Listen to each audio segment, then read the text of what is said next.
আসসালামু আলাইকুম বন্ধুরা, কেমন আছেন সবাই? আশা করি অনেক ভালো আছেন। আমি ডাক্তার ফাইজুল হক। আজকে আমরা ফ্যাটি লিভার নিয়ে কিছু কথা বলবো।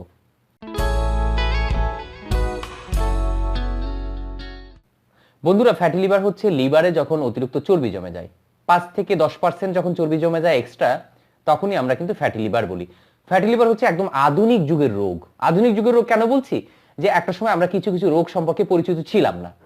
যখন আমাদের কায়িক পরিশ্রমটা বেশি হতো, আমরা একটু এক্সারসাইজ করতাম, আমরা একটু হাঁটতাম, আমাদের খাবারটা এরকম ব্যালেন্স ছিল, আমরা সবজি বেশি খেতাম, যখন আমরা জাঙ্ক ফুড, ফাস্ট ফুড, চর্বি জাতীয় খাবার কম খেতাম, অনেকগুলো রোগ থেকে কিন্তু আমরা সেফ ছিলাম। আপনারা একটু কল্পনা করেন যে আপনার দাদার কথা চিন্তা করেন, দেখেন বৃদ্ধ ছিল কি টনটনা ছিল। মানুষ তখন 70 বছর বয়সেও সে মার্কেট করতে যেত। কিন্তু এখন কি হয়? 40-এর পর থেকে এক গাদা করে মেডিসিন খাওয়া লাগে। কেন? এই যে আধুনিক যুগ আমাদেরকে গ্রাস করে নিচ্ছে, আর্টিফিশিয়াল ফুড, আমাদের এক্সারসাইজ না করার প্রবণতা, এগুলো। তো যেমন ডায়াবেটিস, প্রেশার, এসব রোগ আগে কিন্তু গ্রামে এত ছিল না। হ্যাঁ, শহুরে রোগ বলা হতো। এখন শহর আর গ্রাম নাই, সব জায়গায় এটা ছেয়ে গেছে। তো বন্ধুরা, ফ্যাটি লিভারটা ঠিক এরকম একটা বিষয়। দেহের মধ্যে চর্বি জমবে, এই চর্বিগুলো কিন্তু আমাদের দেহের জন্য প্রয়োজন। আমরা যে খাবারগুলো খাই, সাধারণত আমরা যখন লিপিড প্রোফাইলটা চেক করি, আমরা দেখি যে হ্যাঁ, ট্রাইগ্লিসারাইড, কোলেস্টেরল কি অবস্থা, এলডিএল, এসডিএল, এগুলো আমরা দেখি। তো এই যে চর্বিগুলো আমরা দেখি কেন? যে আমাদের শরীরে অতিরিক্ত চর্বি আছে কিনা। চর্বি আমার দরকার, কিন্তু চর্বি কখন অতিরিক্ত থাকে? তখনই থাকবে যখন আমার পরিশ্রম হবে না। তখন এই চর্বিগুলো দেহের নানান স্থানে জমতে থাকবে। রক্তে জমবে এই চর্বিগুলো, এই আর্টারির মধ্যে জমবে এই চর্বিগুলো, লিভারে জমবে। যখন লিভারে জমে যায় চর্বিগুলো, তখন আমরা বলি ফ্যাটি লিভার। হ্যাঁ, চর্বি লিভারে জমছে, সমস্যা কি? অনেক সময় সিমটমই বোঝা যায় না, বুঝতেই পারি না আমরা যে আসলে কি। অন্য কোনো রোগের জন্য যখন ডাক্তার কি করে, আপার অ্যাবডোমেনের বা হোল অ্যাবডোমেনের একটা আল্ট্রাসোনোগ্রাম করতে দেয়, যখনই ইনভেস্টিগেশন করা হয়, তখনই আমরা সাধারণত বুঝতে পারি ফ্যাটি লিভার। তখন বলা হয় আপনার লিভারে কিন্তু হালকা চর্বি আছে। তো এখন থেকেই কি করেন? ডায়েট করেন, এখন থেকে এক্সারসাইজ করেন। এটা তখন বলা হয়। নর্মালি একটু পেটে গ্যাস হওয়া, কারো একটু পেটে ভার ভার বোধ হওয়া, কারো একটু ডান পাশে একটু হালকা ব্যথা, কারো একটু হাইপার অ্যাসিডিটি, এই টাইপের সমস্যা নিয়ে যখন পেশেন্ট আসে বা আদার্স কিছু সমস্যা নিয়ে আসে, তখনই কিন্তু এই পরীক্ষাটা করা হয়। নর্মালি এটা সম্পর্কে মানুষ তেমন সচেতন থাকে না যে আমার লিভারে চর্বি জমতে পারে।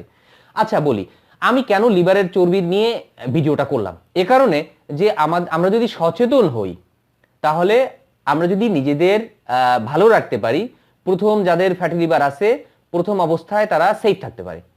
যখন জটিল হবে, যখন অনেক দিন থাকবে, যখন চর্বি জমতে থাকবে, যখন ইনফ্লামেশন হবে, লিভারের কোষগুলো নষ্ট হতে থাকবে ভাই। খুব জটিলতা, একদম বেশি যখন জটিল হয়, তখন এই বেশি যে জটিল অবস্থা, এই জটিল অবস্থাটা সত্যি সত্যি ভয়ঙ্কর একটা অবস্থা হয়, সিরোসিসের পর্যায়ে চলে যায়। আগে ধারণা করা হতো, অনেক আগের কথা, যারা অ্যালকোহল বা মদ, ডাইরেক্ট যারা মদ খায়, তাদের অ্যালকোহলিক ফ্যাটি লিভার হতো। অ্যালকোহল পানের কারণে ফ্যাটি লিভার ধরে নেওয়া হতো, অ্যালকোহল করার কারণে তার ওই লিভারে চর্বি জমার একটা প্রবণতা হয়। কিন্তু ইদানিং কিন্তু যে অ্যালকোহল ছাড়াও নন অ্যালকোহলিক ফ্যাটি লিভার হচ্ছে। যারা অ্যালকোহল যে খেতে হবে তা না। তাহলে আমরা বুঝলাম কি, যে ফ্যাটি লিভারকে আমরা দুইটা ভাগে ভাগ করি। একটা হচ্ছে যারা অ্যালকোহল বা মদ্যপান করেন, তাদের ফ্যাটি লিভার হয়। আর একটা হচ্ছে নরমালি অনেকেরই ফ্যাটি লিভার হয় যদি সে প্রচুর পরিমাণে চর্বি জাতীয় খাবার খায়। যেমন আমরা বলছিলাম যে লিপিড প্রোফাইলের কথা, ওইখানে যে কোলেস্টেরলের উৎস, এর আগে আমাদের আরো ভিডিও আছে, আমরা জানি যে কোলেস্টেরল উৎস হচ্ছে প্রাণী থেকে আসে। প্রাণীর ডিম, দুধ, চর্বি, মাংস, এইসব থেকেই আসে। এগুলো যদি আমরা একটু অ্যাভয়েড করি, এগুলো আমি খুব প্রচুর খাচ্ছি কিন্তু আমি পরিশ্রম করছি না, আমি এক্সারসাইজ করছি না, তখন এই লিভারের মধ্যে চর্বি জমতে পারে। আবার আমি ঠিক আছে, এগুলো খুব ভালো। হ্যাঁ, অনেকে আছে যে ভেজিটেরিয়ান, কিন্তু সে প্রচুর তেল খাচ্ছে, তেলটা তো হচ্ছে ট্রাইগ্লিসারাইড, এটাও তো তেল। আমার দেহে দরকার ঠিকই আছে, নির্দিষ্ট পরিমাণ দরকার, বাকিটুক কি হবে? আমি যদি বার্ন করতে না পারি, পুরাই না দিতে পারি, আমি যদি এক্সারসাইজের মাধ্যমে অথবা আমি গ্রহণটা কমাই না দিতে পারি, তখন কিন্তু আমার এটা জমে যাবে শরীরের মধ্যে, এক এক জায়গায় জমতে পারে। তো খাবারের তেল, এটা হচ্ছে খাবারের তেল বলতে বোঝাচ্ছি যে উদ্ভিদ উৎস থেকে যেটা আসছে, সরিষার তেল, সয়াবিন তেল, আমার আগের ভিডিও আছে, দেখে নেবেন, আমরা ভিডিওটা বড় করতে চাই না। এটা হচ্ছে ট্রাইগ্লিসারাইড। ভেজিটেরিয়ানদেরও কিন্তু ফ্যাটি লিভার হতে পারে যদি সে ওই তৈল ঘিয়ের পরিমাণটা বেশি খায়। অনেক ভেজিটেরিয়ান আছে সে ঘি খায়, দুধ খায় না, দুধ থেকেই কিন্তু ঘি আসছে।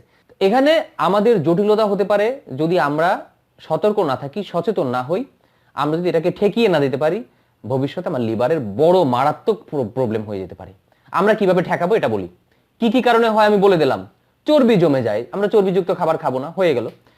এখন আমি কিভাবে সেফ থাকতে পারি? সেফ থাকার জন্য প্রথম কথা হচ্ছে যে কম ক্যালোরিযুক্ত খাবার খাওয়া। কিছু কিছু ক্ষেত্রে 1000 ক্যালোরির নিচে আমরা দিয়ে দেই, হিসাব করে ডায়েট প্ল্যান করে দিয়ে দেই যে আপনার এই খাবারগুলো খাবেন। এটা হচ্ছে একজন ডায়েটিশিয়ান ভালো বলতে পারবে, আপনার ডায়েটিশিয়ানের সাথে দেখা করতে পারেন। আর আমরা করি যে তাকে কিছু ফুড দেই, কিছু খাবার খেতে বলি বেশি, তাকে চর্বিযুক্ত খাবারকে কম খেতে বলি, তার এক্সারসাইজের কথাটা বলি। প্রতিদিন কমপক্ষে 30 থেকে 40 মিনিট আপনার এক্সারসাইজ করতে হবে, হাঁটা না, হয় জগিং করবেন না হয় সাইকেল চালাবেন। মোট কথা হচ্ছে দৌড়, ফুল দৌড় না, অর্ধেক হাঁটা অর্ধেক দৌড়, 50% হাঁটা 50% দৌড়, এই টাইপের। কেউ স্কিপিং দড়িল্লা দিতে পারেন। তার মানে আমার এক্সারসাইজটা করতে হবে। আমি যদি এক্সারসাইজ না করি আমার এটা বার্ন হবে না। আর যারা মদ্যপান করে, মদ্যপান বাদ দিতে হবে, মদ খাওয়া যাবে না। যারা আদার্স নেশা করে, নেশা করা যাবে না। যারা ধূমপান করা যাবে না। বাজারের যে এ জাতীয় যে রিচ ফুডগুলো আছে, ফাস্ট ফুডগুলো আছে, আর্টিফিশিয়াল যে ফুডগুলো আছে, এই ফুডগুলো খাওয়া যাবে না। প্রসেস ফুডগুলো খাওয়া যাবে না।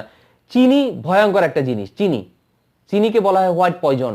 চিনিটাকে অ্যাভয়েড করতে হবে। প্রসেস চিনি, হ্যাঁ লাল চিনি খুব ভালো, যেটা আমাদের একটা হচ্ছে আর্টিফিশিয়ালি মেশিনের মাধ্যমে সিস্টেমের মাধ্যমে আসে ঝকঝকে তকতকে চিনি একটা, আর একটা হচ্ছে লাল চিনি যেটা আখ থেকে আসে। আখের চিনিটা মোটামুটি আপনি ব্যবহার করতে পারেন। এগুলো আমরা অ্যাভয়েড করব, আমরা এক্সারসাইজ করব, আমরা ভালো থাকবো। যদি ফ্যাটি লিভার থাকে তাহলে আপনি রসুন খেতে পারেন। রসুন নিয়ে ভিডিও আছে, দেখে নেবেন। রসুন কোলেস্ট্রলকে কমায়, চর্বিকে কমায়। লিভারের সমস্যার জন্য খুব চমৎকার একটা জিনিস হচ্ছে পেঁপে। আমরা পেঁপেটাকে খেতে পারি, কাঁচা, পাকা, ভর্তা, ভাজি, যেমনি আপনার ভালো লাগে। প্রচুর পরিমাণে পেঁপে খেতে পারি। প্রচুর শাকসবজি আমরা খাবো। আমরা চেষ্টা করবো যে হ্যাঁ আমরা ভেজিটেবলটা বেশি খাবো। আমি বলি না ভেজিটেরিয়ান হয়ে যান 100%, আমি বলবো যে ভেজিটেবলটা বেশি খেতে হবে, অবশ্যই বেশি, 2-1 টুকরা খেতে হবে মাংস। এইভাবে আমরা যদি থাকি আশা করি আমরা ভালো থাকবো। অনেক ধন্যবাদ যারা আমাদের সাথে ছিলেন। আশা করি আমরা সচেতন হব, আমরা জানবো, আমরা বুঝবো, ভিডিওটি শেয়ার করব, অন্যকে জানার সুযোগ করে দেব। আল্লাহ হাফেজ।